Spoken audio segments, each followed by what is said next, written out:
The A to Z guide to Bordeaux wines. Today, the letter C as in châteaux, the creative force of Bordeaux wines. Hello, Francois. Hello, Corentin. Today you're going to talk to me about the Bordeaux châteaux.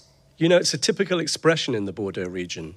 In our part of the world, the word chateau corresponds more to a group of buildings for producing and maturing wine. So it doesn't necessarily mean a grand mansion. No, it's not necessarily linked to architecture.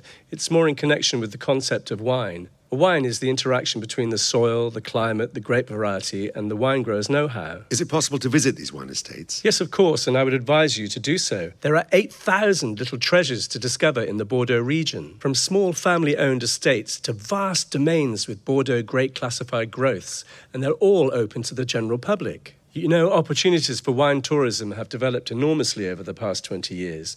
It's quite possible to come and wander around vineyards, visit the winemaking buildings and meet wine growers and even taste the various wines produced at an estate. So that means that one chateau can produce several wines? Yes, an estate can make several wines. Over the past 20 years, enormous progress has been made in terms of understanding various wine growing areas, in terms of the different terroirs. This is what we call the plot-by-plot management of a vineyard. Perhaps you've already heard about first wines, second wines, reserve wines, special reserve wines. These are different wines from one same property. And what are second wines? Second wines are generally produced by Bordeaux grape growths or grape classified growths. In fact, a selection from their plots, usually from young vines. This wine is fruitier. In fact, buying a second wine is a way of entering the world of grape growths, which makes it accessible to the general public. Chateau, property and second wine, meticulous selection.